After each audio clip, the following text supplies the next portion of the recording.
All right, shalom. I'm giving all praises to Yahweh Bashem Shai. Double honors to the apostles and the elders, and peace and blessings to the elect. I have another article pertaining to news and prophecy according to the scriptures in the Holy Bible. And this article I have up is from globalresearch.ca or globalresearch.org. And the headline reads the Army Operating Concept AOC U.S. Army drafts blueprint for World War III. All right, and this is from this past week, October 14th, 2014. All right, and I'm gonna jump right into it. It says with U.S. politicians and the American media engaged in an increasingly acrimonious debate over the strategy guiding the latest U.S. war in the Middle East, the United States Army has unveiled a new document entitled the Army Operating Concept (AOC), which provides a vision of future armed conflict. All right, so the U.S. Army, the Pentagon, and its allies are basically gearing up for um, future wars. Okay, underneath this army operating concept, um, this new document that they've come up with, and is basically going into keeping up a perpetual war, which actually coincides with the scriptures and prophecy pertaining to them trying to establish the new world order. All right, and that the scripture says the so-called white man, which is Esau in the Bible, the Edomites, the nation of Edom, their blessing was the sword, or war, or death and destruction. Okay. Now I'm gonna get a scripture real quick. This perpetual war through this new army operating concept is pertaining to um, the scriptures. Okay. Let's see. Let's go to Revelation, the I believe sixth chapter. All right. Let's go to Revelation 6. Because that's Esau's blessing. That's his so-called white man's blessing, the sword. All right. Basically, the ability and the means to cause war or to use war to take over the world. Okay. Right, here we go. This is the book of Revelation, chapter 6 and 1. It says, "And I saw when the lamb opened one of the seals, and I heard, as it were, the noise of thunder, one of the four beasts saying, Come and see. And I saw, and behold, a white horse, and he that sat on him had a bow, and a crown was given unto him, and he went forth conquering and to conquer." All right. And when he had opened the second seal, I heard the second beast say, Come and see. And there went out another horse that was red, and power was given to him that sat thereon to take peace from the earth. That's the so-called white man. That's Edom, which Edom means red in the scriptures. Okay, this red horse, because horse represents power. Not only does the white man have the power, is he given the power to rule on the earth right now, but he's also given the power to take peace from the earth. Okay, and that was his blessing going back to Isaac, blessing Jacob and Esau in the scriptures. All right, in the book of Genesis. It says, "And power was given to him that sat thereon to take peace from the earth, and that they should kill one another. And there was given unto him a great sword."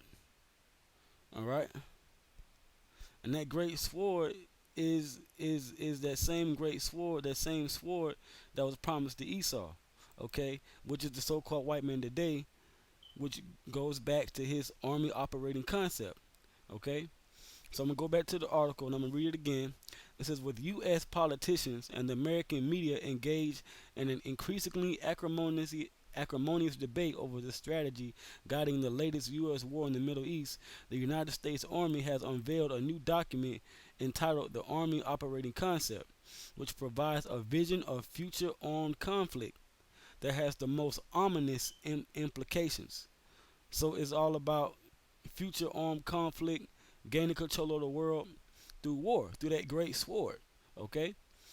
It says it is the latest in a series of documents in which the Pentagon has elaborated the underlying strategy of preventive war that was unveiled in 1992.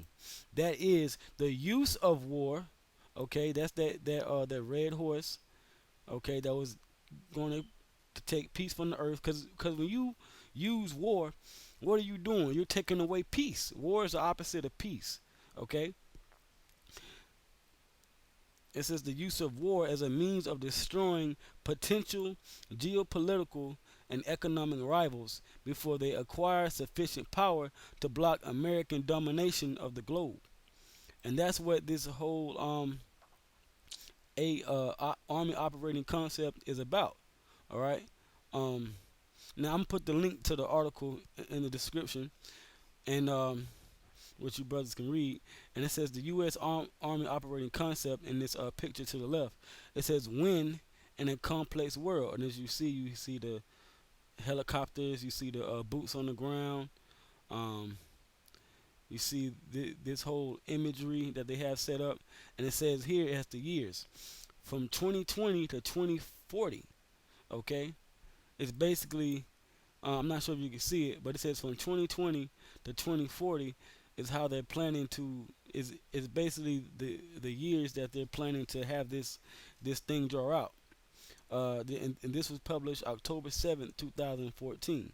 Okay, so they're going to use war. So to prevent war, all right, or really to prevent other nations from gaining control and power in different regions of the earth, the U.S. Army, the military, the Pentagon, um, is using this new military program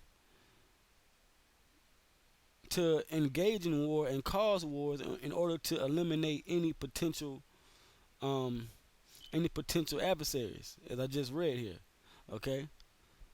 So it says it says that is the use of war as a means of destroying potential geopolitical and economic rivals before they acquire sufficient power. Right now, for example, the whole thing behind Libya with Muammar Gaddafi, the whole thing about Iraq and Saddam Hussein and these other countries. You got Iran building or gaining nuclear power. You got Russia annexing, um, I believe it was Crimea from the Ukraine. All right, this that those conflicts and the recent conflicts are all about that which America's being involved in is all about stopping these other countries from gaining power.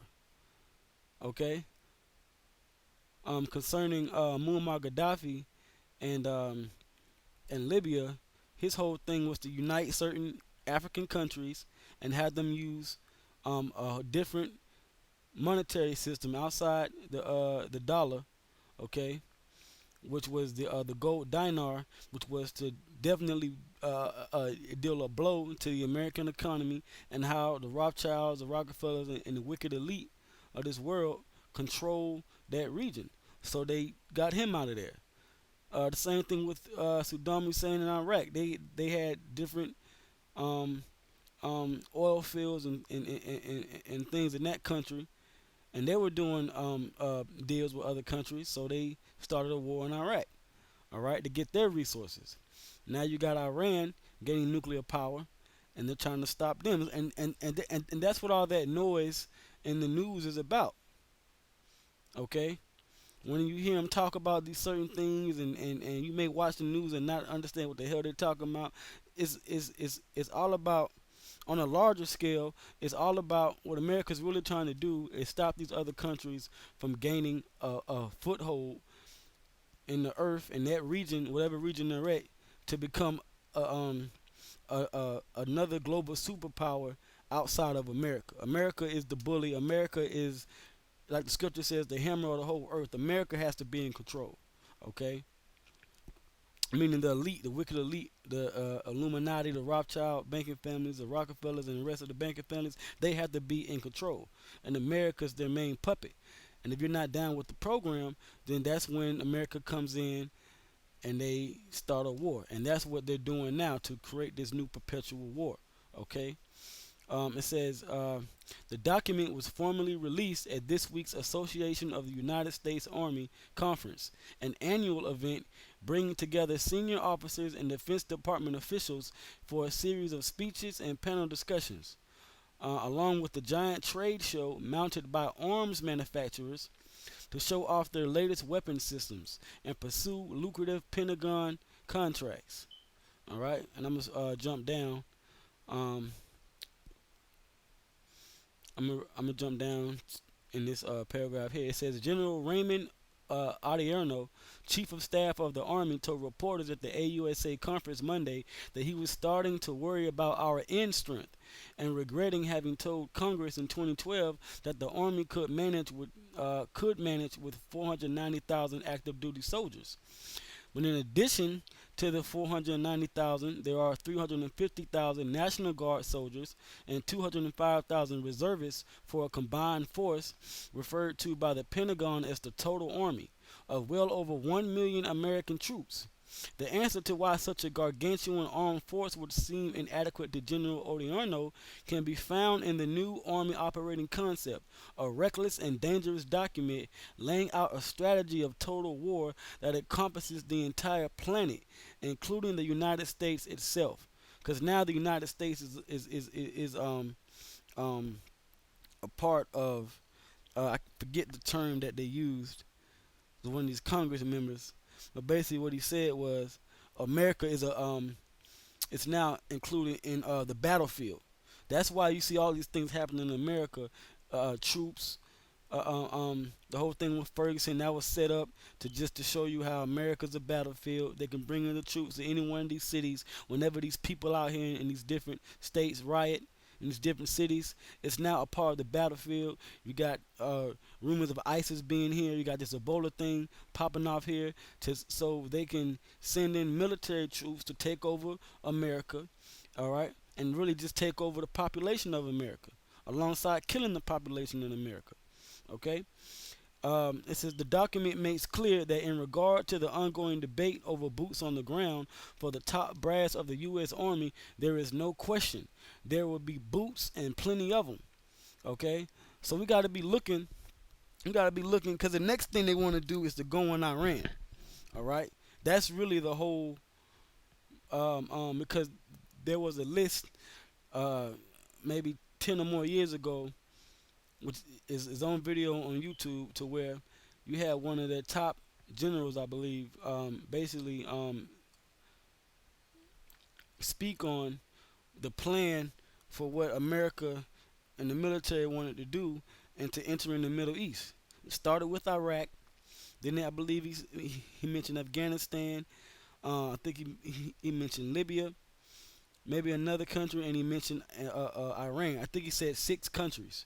Okay, but I know Iraq was one of them, and Syria and Iran. And so far, they're trying to get into Syria now by sending boots on the ground. All right, and I believe they're gonna use ISIS. It's highly probable that they're gonna use ISIS to get their boots on the ground in Syria, and in turn, Iran, which is a close ally with Syria. All right, they might blame some attack on Iran or whatever the case may be, whatever may happen. The plan is to go in Iran next after they get a foothold in Syria. Okay, that's what the whole hubbub and the news is about. When you see these different talking head people on the news say these different things about these wars. Okay, because it's an actual agenda and it's an actual plan. All right. Um, it says at the outset, the AOC states its vision for the coming wars. All right, but the military is supposed to be a defense to a nation in case another nation tries to invade. All right, not to be a proponent for pushing war, but that's what the military does. They're telling you, all right, in this document, all right, that they're trying to start wars, man. Okay, and that's the plan. It says at the outset, the AOC states its vision for the coming wars to be fought by the U.S. Army, in language that recalls former Defense Secretary Donald Rumsfeld's invocation of the unknown unknowns. The document asserts the environment the Army will operate in is unknown, the enemy is unknown, the location is unknown, and the coalitions involved are unknown.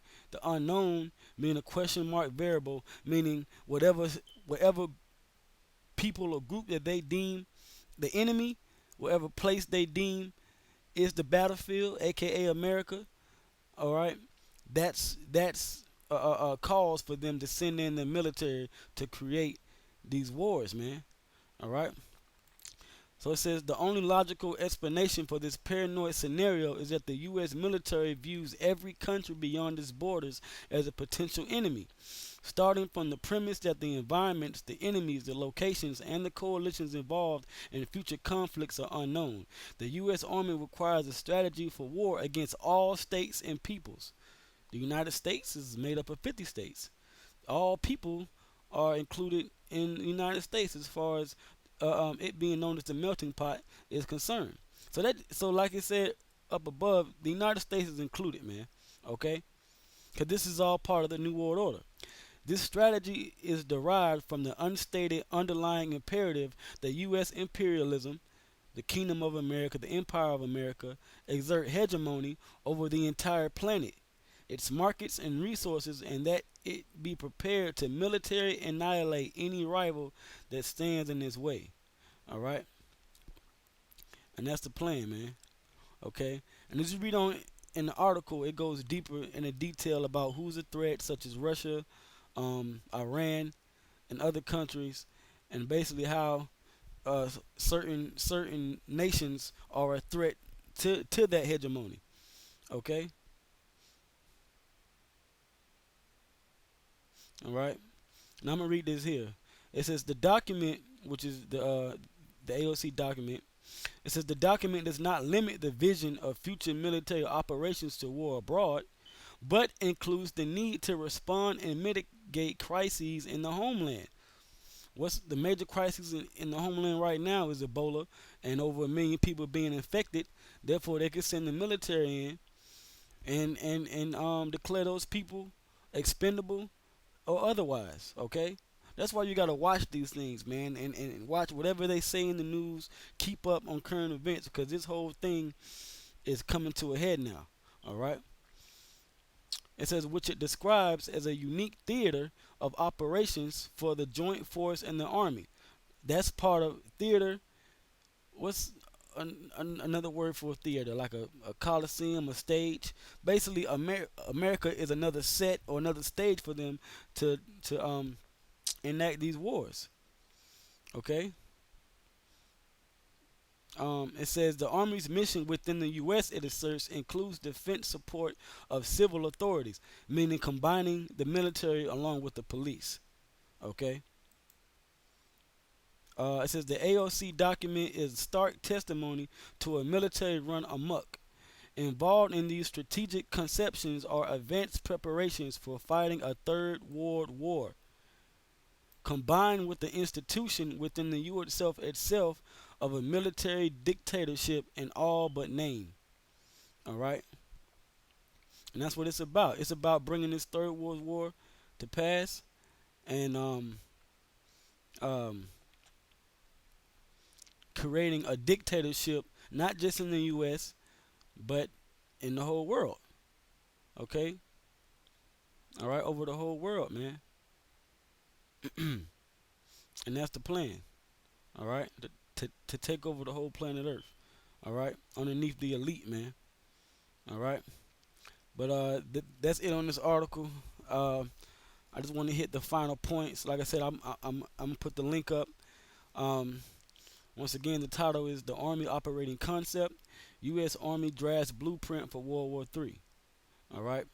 So now things is really getting ready to shake, man. Everything they do from this point on, which is as it always been, of course, it's by design. But everything from this point on, just know that it's not no coincidence, man. Whether it's a so-called terrorist attack, a disease, a pestilence, anything. Okay. All right. Um, Let me get one more scripture. Um,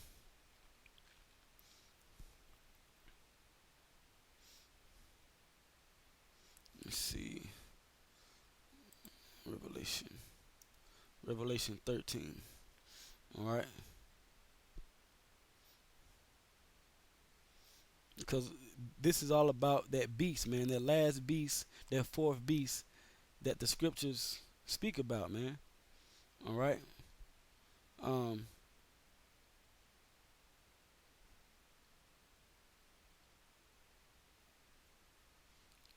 and how they're trying to take over the world. Okay, so this is Revelation 13 and 1. And I stood upon the sand of the sea and saw a beast rise up out of the sea, having 7 heads and 10 horns, which is NATO, the EU, which includes America, the UK, and this Western empire, this Western world, as they say. And upon his horns 10 crowns, and upon his heads the name of blasphemy. And the beast which I saw was like unto a leopard, and his feet were as the feet of a bear, and his mouth as the mouth of a lion. And the dragon gave him his power and his seat and great authority. And I saw one of his heads as it were wounded to death, and his deadly wound was healed, and all the world wondered after the beast, because at one time you had the ancient pagan Roman Empire, which goes back to the Greeks, as you read about the leopard, and the feet of the bear refers to Russia. Okay, basically this Edomite Empire. All right, and what happened was the pagan Edomite Empire, which was the Romans, was taken down, and then many centuries later, all right, around the late 1300s, 14, 1500s, all right, um, um, the wound that was dealt to that empire after the Byzantine Empire went down, it was healed, which goes into the Renaissance, and then the white man gained power on the earth again. And then what happened through his lies, his deceit, through his false Christianity, the whole world wondered after this last beast. Okay, verse 4. And they worshiped the dragon which gave power unto the beast, and they worshiped the beast, saying, Who is like unto the beast? Who is able to make war with him? And that's what is getting ready to happen, man. This whole beast is getting ready to make war with the whole earth, man. Okay, this this Roman Empire, this American Roman Empire, all right, is getting ready to make war, which is the third world's war, man. Okay, and that's the plan. Okay, but the Most High is going to destroy them. All right. Okay, but that's basically it. I'm in it there. I hope this was edifying. I hope this continue to build brother spirits, and just know that things are coming to pass quickly, and these prophecies, man. May Yahweh Shai, may Yahweh Ba, Hashem Yahweh Shai, bless the elect, and Lord willing, until the next time, I'm gonna say shalom.